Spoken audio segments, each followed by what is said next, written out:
Hey guys, welcome back to Southern Mud Pottery on the Homestead. And today we are going to be mixing up some freeze ahead pizza doughs. So the last time I was at Sam's, I went ahead and I bought this 25-pound bag of bread flour, and that's what we're going to be making our pizza dough out of. And I'm going to try to get this flour dumped in this bucket right here.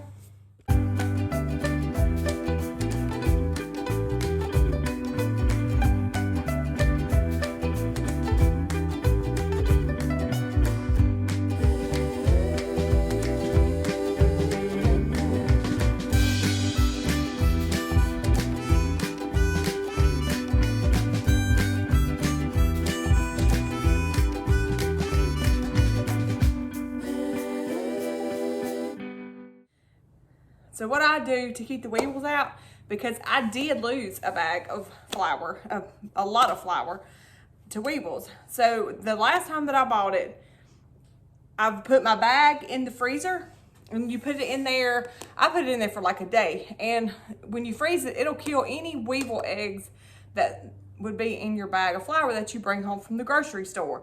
And usually, even when I buy the little bitty packs, I'll usually keep those in the freezer too.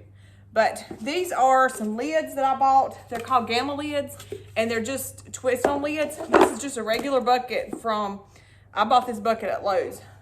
And this right here, this part right here, it snaps down on the bucket, and then you have a twist-on lid. And I just keep this in my pantry, and my bread flour, I keep a scoop in there, and I just get it out as I need it. And so that comes in really handy, and because when you're making breads and stuff all the time, you go through a lot of flour, and it gets expensive when you buy those little the little packs from the grocery store. So I have been buying these in all-purpose flour. I try to get that in bulk and keep it. Now my self-rising flour, I try to buy White Lily self-rising flour to make biscuits out of, and I use it. They don't sell it in the big bags, so I usually just buy a good bit of the little bags and just keep them in the freezer. Okay, so we're over here and we've got all of our stuff right here. But what we're gonna do, we're gonna put our flour, salt, sugar, and our yeast into this bowl, and then we're gonna add our oil and our water. We're gonna be doing this by hand. We're not gonna be doing it with the mixer.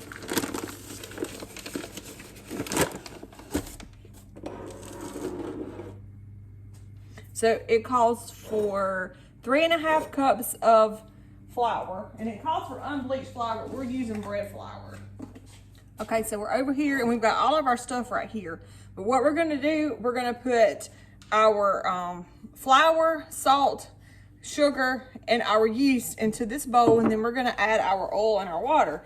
We're gonna be doing this by hand. We're not gonna be doing it with the mixer.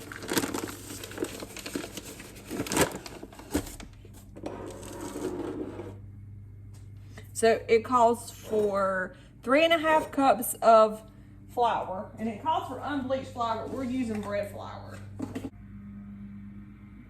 2,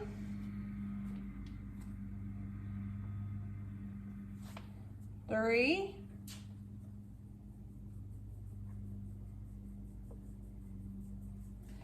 3.5.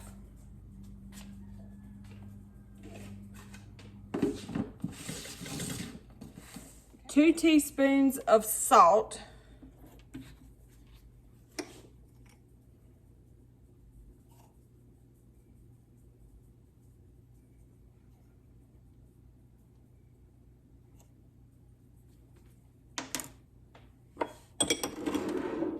All right, and then I'm gonna do 2 tablespoons of sugar. And then we're gonna mix these together. And I'm just doing it by hand.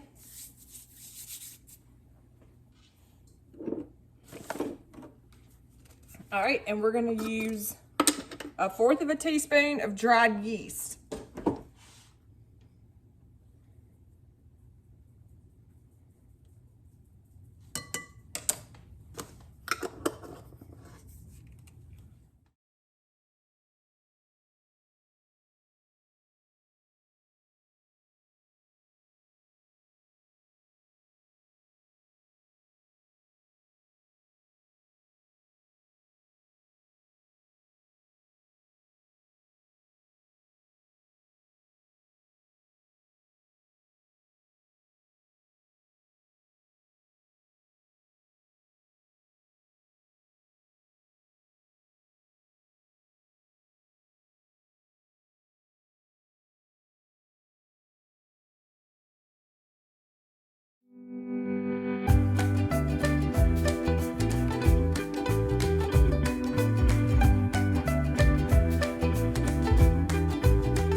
this is supposed to be a really wet dough. So if you need to, you can add more flour to it or water, just however it needs to be. And I think I'm gonna need a little more warm water.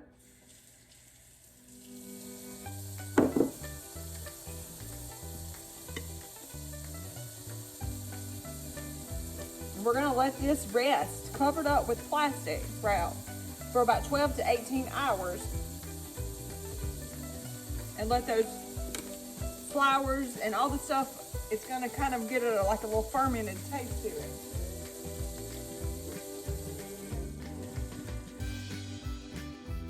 Now I'm gonna add just a tad bit more water.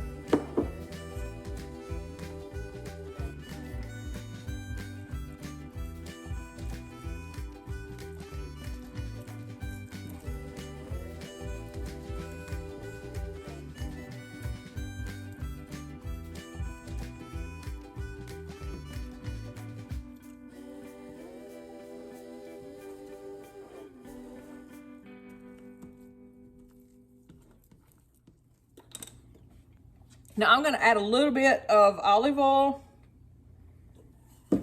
around my bowl.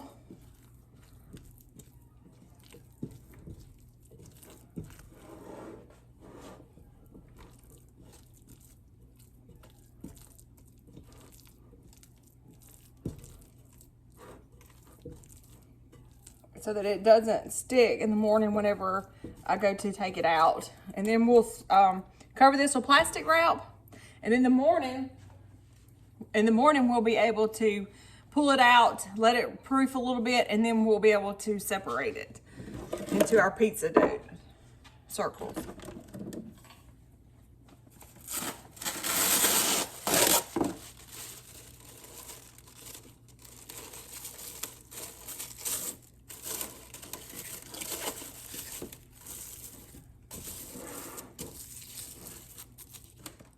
Okay, so I'm just gonna set this to the side.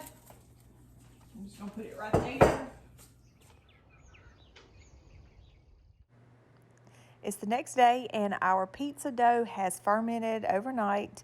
I actually let this go probably longer than 18 hours. And you can see that it rose beautifully even though we incorporated our yeast right into the flour that we had.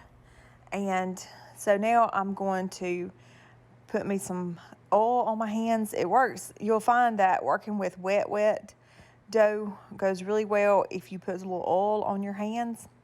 So I'm just punching that down and kneading that around a little bit and getting it ready to pour out on our floured surface. Put a little flour on it and roll it around and work it, and it is going to make 4 beautiful pizza balls. We're just going to roll those up. I'm going to wrap them up and put them in freezer paper, and then we're going to double wrap them and put them in Ziploc bags, and they're going to make beautiful pizza doughs, and they taste delicious also.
So after we put those in the freezer, the next clips that you're going to see were from probably 2 days. They had been frozen for 2 days.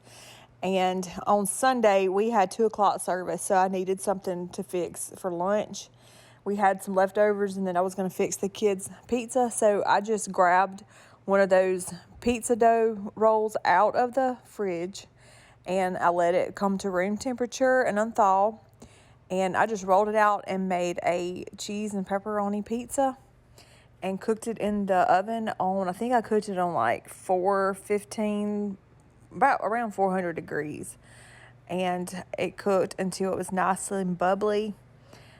And we had a wonderful, yummy pizza that did not cost a lot of money. It was pretty much effortless to make those pizza balls and freeze them up. And we enjoyed that pizza for lunch.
I hope y'all like this video. We plan on having more freezer cooking videos and garden videos coming up in the future. So if you like this one, please give it a thumbs up down there. And if you have not subscribed, please go and subscribe to our channel. It helps us out, and we will see you in the next videos coming up. Y'all have a great day.